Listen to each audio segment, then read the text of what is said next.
All right, good morning and good afternoon, everyone. My name is Sydney Diedrich, and I'm the marketing manager here at NewCloud Networks.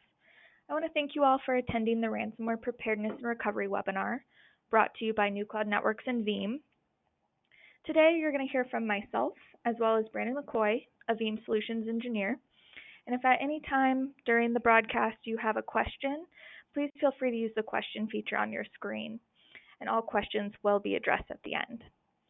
So without further ado, I'll go ahead and dive right in. So to kick things off, I want to take a moment to hit home a few of the realities of what companies are facing when it comes to ransomware. So the truth is that we as humans tend to belittle the likelihood of an event occurring. We hear about ransomware attacks on the news, but we never think it's going to happen to us or to our business.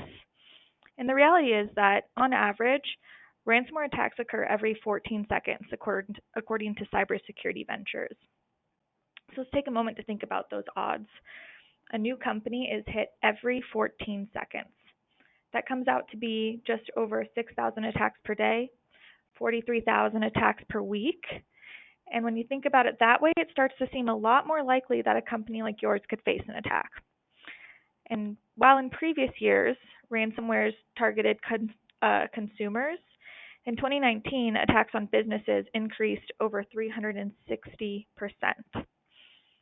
Another reality that we're seeing is that while no industry is excluded, verticals like healthcare, financial services, and government are especially at risk due to sensitive data that they handle. I'm sure that we've all heard about attacks in 2019 on Louisiana school districts, Texas towns, the city of Baltimore, and most recently, the city of Pensacola in Florida. Hackers know that downtime can completely cripple these businesses. Their ability to operate, and additionally, it can mean loss of funds, and in some cases, loss of life. And because of this, hackers believe that by targeting industries that are more sensitive to these facts, they're more likely to get payment quicker. And in fact, attacks on healthcare, for example, are expected to quadruple over the next year. And experts warn of an increase in attacks on cities and towns as well. So basically what this all boils down to is one of the most crucial realizations of all. Ransomware attacks aren't going anywhere. Since 2016, variations of ransomware have grown by more than 700%. And this means that when we cover one vulnerability, another one pops up. Cybercriminals are working fast, and they're constantly developing new ways to attack our businesses. So essentially, you can no longer afford to be unprepared for an attack. As we like to say here at NewCloud, it's no longer a question of if you will be hit by an attack, it's a question of when.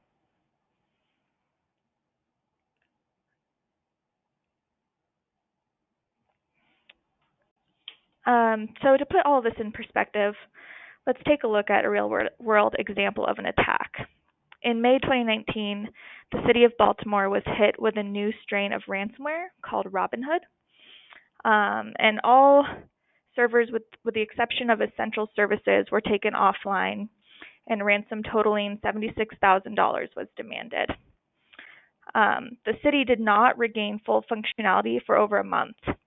And since the attack has pumped over $10 million into remediation, recovery, and the hardening of their IT environment. Well, meanwhile, the estimated loss in revenue and other damages in the attack has totaled $8.2 million, which is bringing the total cost of this ransomware attack to the city to $18.2 million.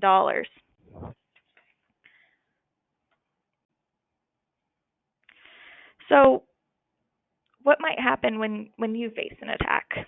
What are the costs that you can expect to see? There's always the monetary costs that are associated with any attacks. Lost revenue due to downtime, customer attrition, retribution to affected parties. But there's also the non-monetary costs we may not think about, like damage to reputation.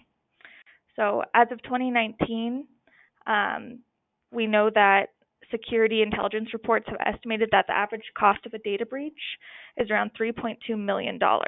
This includes the cost of recovery and remediation, as well as the cost of damages.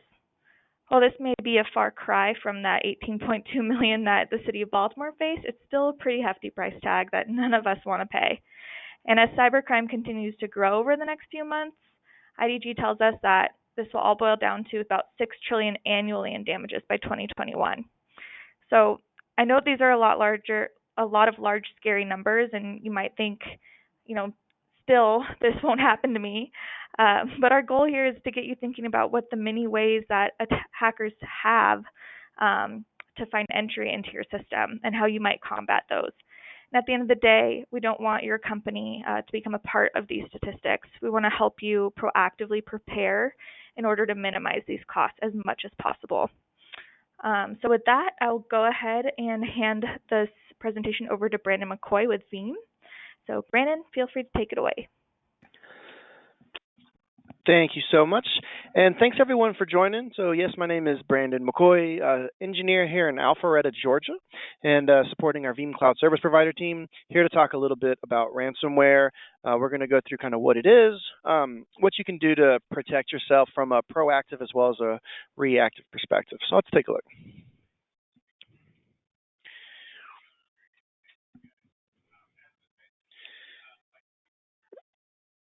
And don't look like I have mouse control here, so do you mind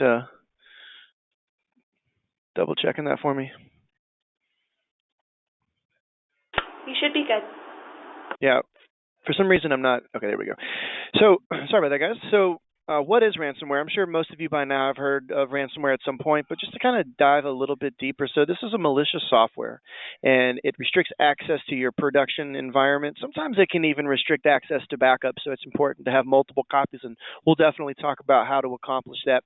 This data is usually sensitive data that the hacker assumes you're going to pay for, and that's usually done through Bitcoin.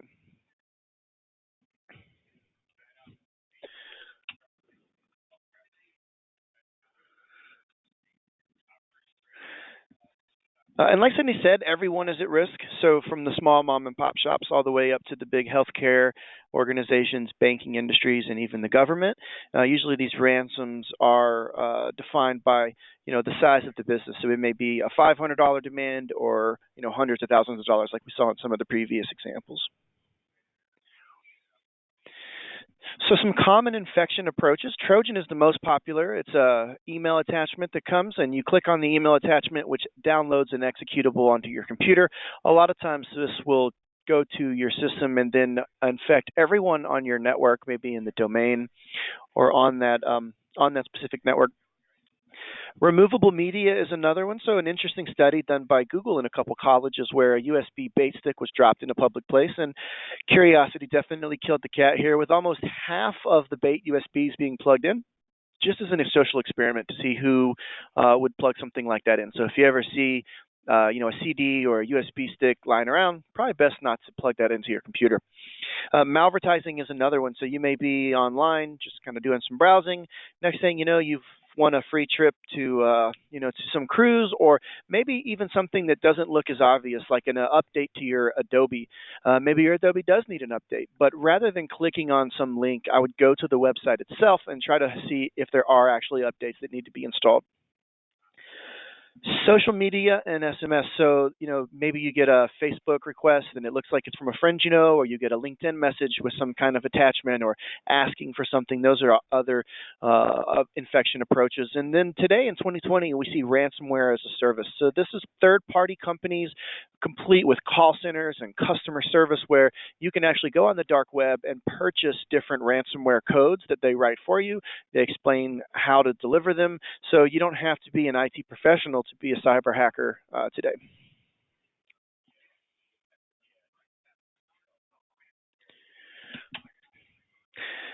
And all systems are susceptible to ransomware. So some people think, well, I've got an Apple OS or I've got Linux, so I'm going to be fine. But really, there are ransomware viruses for all operating systems. And it is true that Windows is the most targeted, but other operating systems can be and have been infected with ransomware as well. So there's another misconception that if things are in the cloud, they're safe. All my data is in Office 365, so I don't have to back it up. It's protected. Well, that's not the case. Office 365 just makes sure that their services are available, not the data. So there's a video that was done showing in real time a ransomware strain hitting an Office 365 account and then encrypting all the emails. And we took this and made it into a little slide for you to kind of show you how it works. So you get an email, and it looks like it's from Microsoft. It's about a new feature. So it's anti-spam, and everybody hates spam, so I definitely want to click there.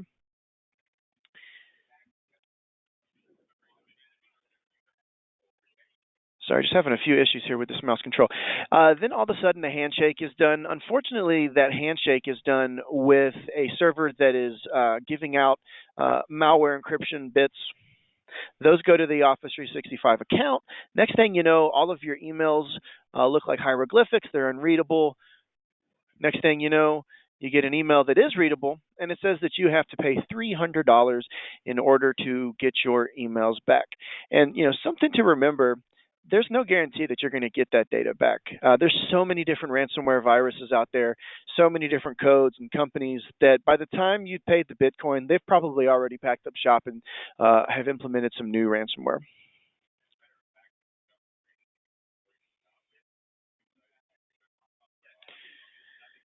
So now that we've talked a little bit about what ransomware is and how it can affect you, let's talk about being proactive and being prepared so that ransomware, if it does hit, you have some way to resolve that.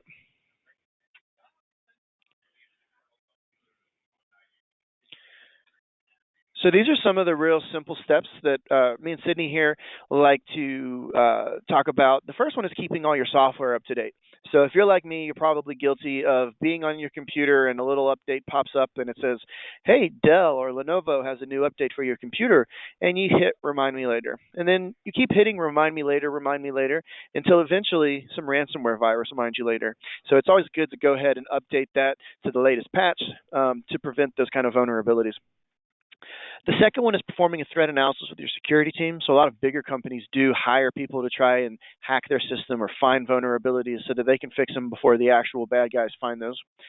Number three is training your staff on cybersecurity best practices. I know us at Veeam and Sydney over at NewCloud, we definitely do these things. So, for an instance, you may get an email, and this email has some typos, or it comes from a Yahoo account, or something that just doesn't seem right.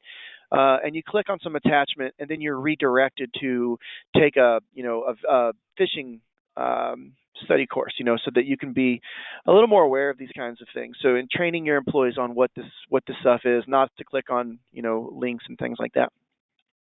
Number 4 and 5, me and Sydney's favorite, is backing up all your information every day, and of course backing all that information up to a secure offsite location. And we're going to talk a moment about something called the 3-2-1 rule, and that is playing a big part in having something that is offsite. So how to know you're protected? So you've got your backups, right? But you want to make sure that you can recover from those backups. So Veeam 1, powerful monitoring and reporting tool that is going to alert you on unusual behaviors, the possible ransomware activity, CPU spikes, and data store writes that are unusually high. And you can even put in scripts to have those machines powered off if something like that happens, or to run an antivirus software scan. And being able to check all of your data, whether that's from a snapshot, from your local backup, from the backup at NewCloud Networks. So I foreshadowed this, the 3-2-1 rule. So that's having 3 copies of your data on 2 different media with 1 offsite. Sometimes it's called the 3-2-1-1-0, so having 1 offline, and that will lead to 0 error. So you have the local production copy as your first, and then you have a local backup on disk, and then you have another one offsite at NewCloud Networks. So the way we do this is with the backup copy job. You have your production data. You're going to have your first backup on that local disk. Then you're going to have a second copy at the offsite data secure data centers. And the first backup is going to be a full.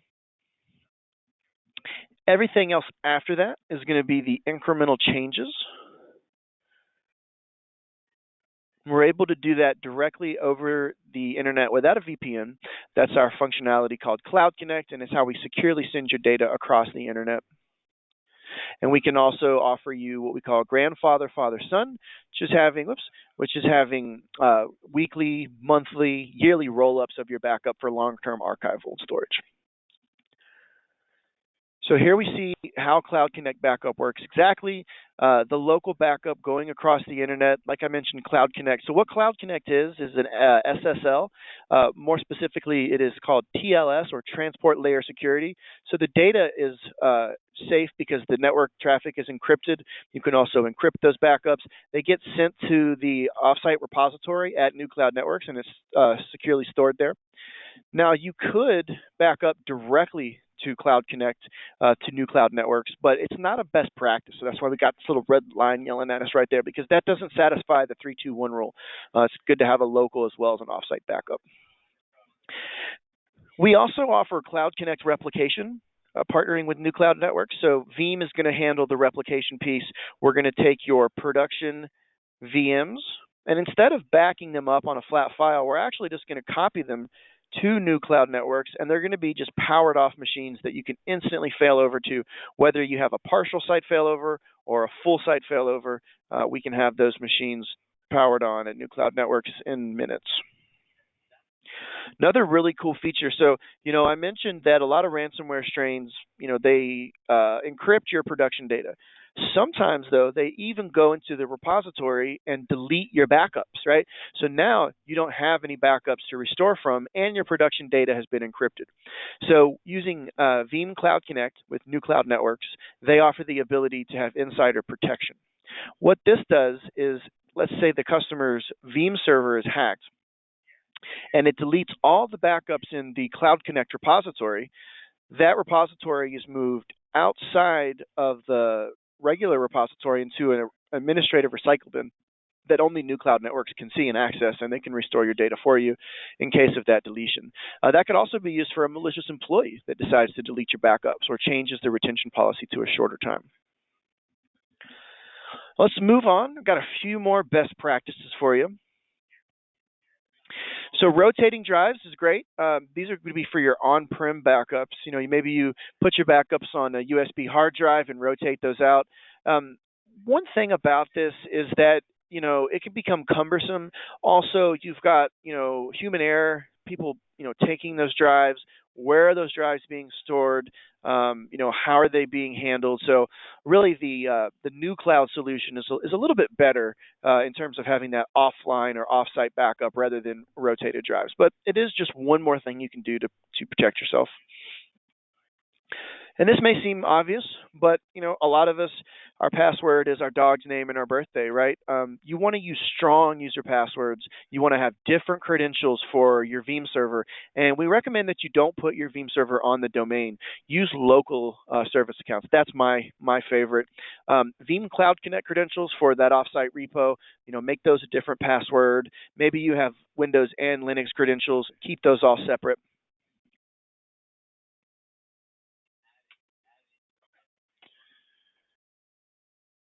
Mixed repositories is another great one. I've never seen a bilingual ransomware virus before. So having backups in a Linux repository as well as a Windows repository is a great way to protect yourself.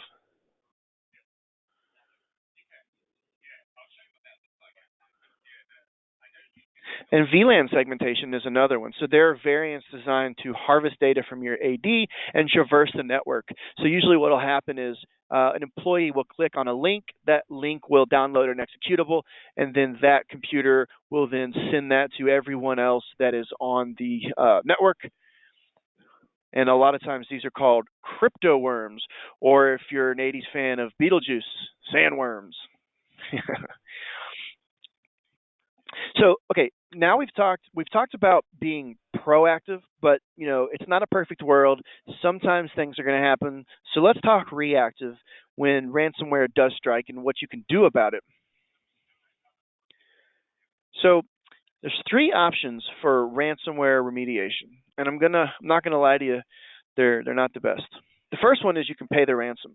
And like I mentioned earlier, there's no guarantee that you're going to get that data back. Back in the days, there were only a few ransomware viruses, and they were very well known.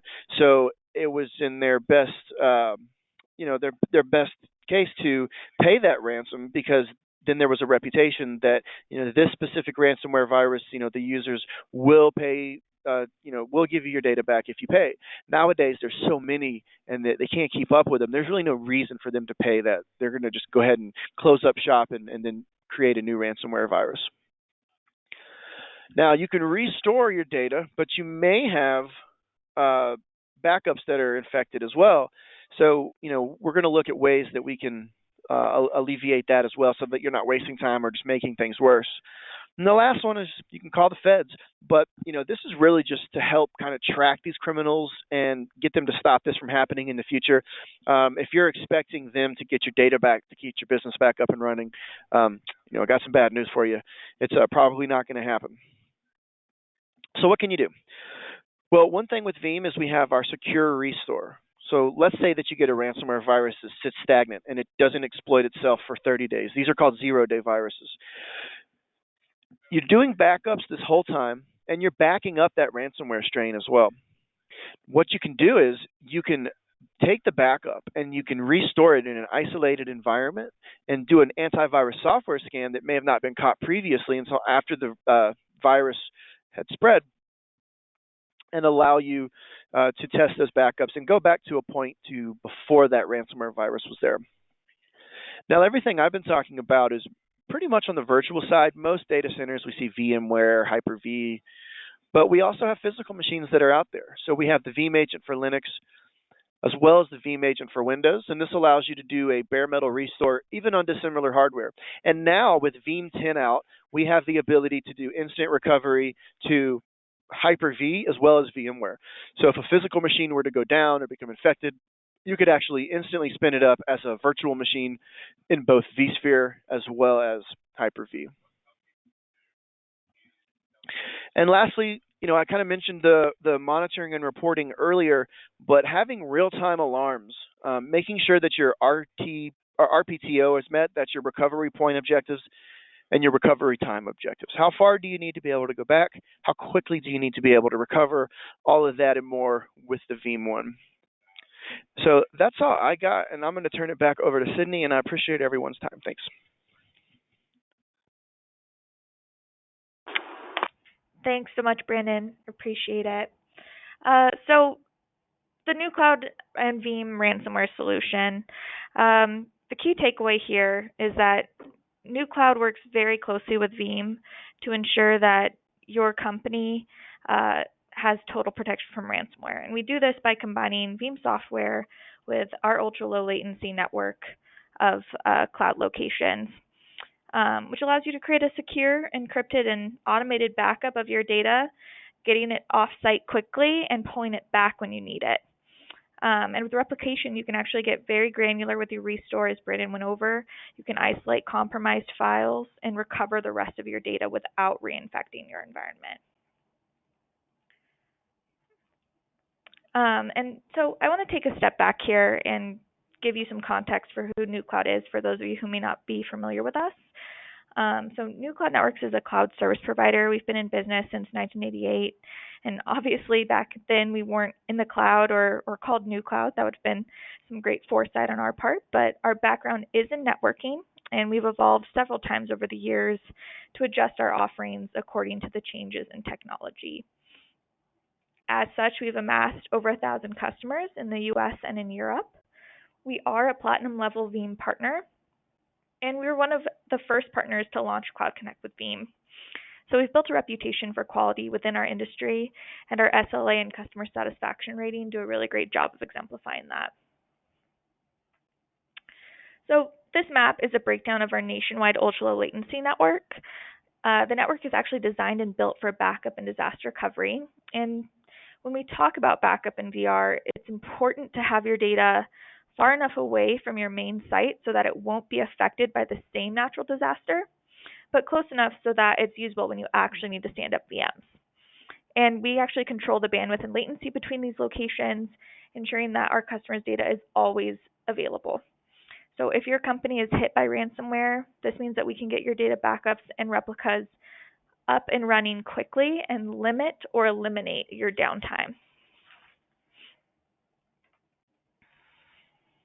So we work really hard to make sure that you have full access to Veeam solutions through NewCloud, and we bring our customers best in breed, including Veeam. So we have a variety of Veeam offerings that we support. Our engineers are Veeam certified, and we implement our Veeam solutions very quickly. So we offer a full suite of Veeam backup and disaster recovery services, Veeam disaster recovery assessments, backup for Office 365, and backup for physical devices as well.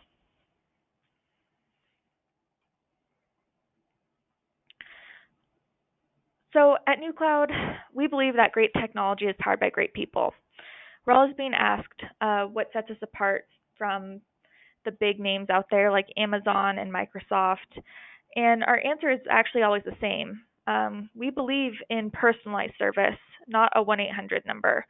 So our customers actually can feel secure that we have top engineers available to them 24/7 by 365 to help with whatever they need. We know that no two companies are the same, so we don't believe in cookie cutter cloud solutions. And we work really closely with our customers to ensure that we develop solutions that address their core business needs.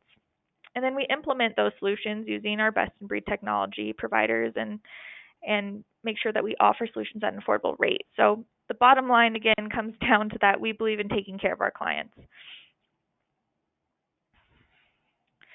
So I want to thank everyone for joining the webinar today. I hope that you learned a lot about ransomware, how to prepare for it, how to recover from it if you should be attacked. And one of the most important things to take away from this webinar is that you are not exempt from an attack. Your company will very likely face something like this in the near future. And the best thing you can do is proactively prepare. Proactively preparing for an attack like this can make all the difference. So what's next? You've heard a lot about NewCloud. You've heard a lot about Veeam. We'd like to talk to you about your unique business needs and understand how we can help. We have a free trial available for those of you who'd like to kick the tires and test out features of our backup service. And you can always reach out to Brandon or myself with any questions you might have after the webinar. And with that, I'm going to go ahead and open it up for questions. It looks like we have quite a few in the question feature. So let me pull those out. First question that I'm seeing here is, can you elaborate on the secure restore? Brandon, do you want to go in a little bit more detail there? Yeah, absolutely. Great question. So with the secure restore, what we do is Veeam proactively or preemptively deploys something called a virtual lab or a data lab. So what this is a one vCPU Linux proxy. So it's just a little computer sitting on your VMware or Hyper-V host, and it deploys an isolated VLAN. Then we take your backup files, and using Veeam proprietary technology, we mount that backup file as an NFS mount inside of this isolated network, and we run some various tests on it. We can do a VMware Tools heartbeat test or a Hyper-V integration services check. We do a ping test. And then we can also decide to run the antivirus software scan inside of this isolated network. If a virus or ransomware is detected on this backup file, you have a few options. You can restore the machine, but isolate it and quarantine it from the rest of the network, or you can abort the restore. If you do decide to restore it in this quarantine network, you can then log into that machine and maybe do some forensics and see if you can find what's going on, and even a staged restore where you can pull that data out before you do the restore. So hope that clarifies a little bit. Great, thanks, Brandon. Next question I have in here is, how do you handle the IP addresses if you fail over the VMs? Great question. So let's see if I can do this without going too far down the rabbit hole. So with Cloud Connect replication, you're going to take your VMs and you're going to replicate them into NewCloud Networks. Now, they're in their own network and subnets, of course. So what we do is we deploy something called a network extension appliance. This is a Linux machine deployed on both the customer's host as well as in NewCloud Networks, and it's powered off until it's needed. Let's say you have a partial site failover. Half your VMs go down. So you automatically fail them over at the NewCloud Network side. You've got your production machines and the failover machines. The network extension appliances connect to each other to create a layer 2, layer 3 subnet that, or a layer 2, layer 3 connection, so that all the VMs appear to be in the same subnet, right? Easy peasy. In a full site failover, it's a little more complicated. The customer has no environment, so they have no network extension appliance. So the network extension appliance at NewCloud Networks acts as two things. It acts as the default gateway, and it publishes NAT and port forwarding rules. So you'll have a public IP address. You'll hit that public IP address with a port number, and then the default gateway routes you to the private IP address of the replicated machine so that you can still have those same IP addresses. I hope that helps a little bit. Great, thanks. Next question is, I've heard that ransomware can affect more than production and can also infect backups. Can NewCloud and Veeam protect from that?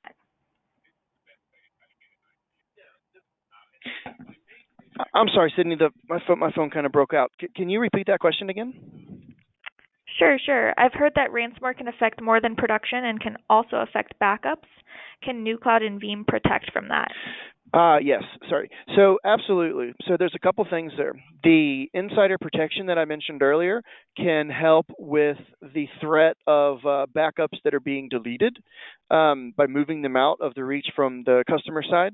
Another thing is that if ransomware does try to take the backups, first of all, the connection between NewCloud and the on-prem data center is a TLS connection. So it's network encrypted traffic.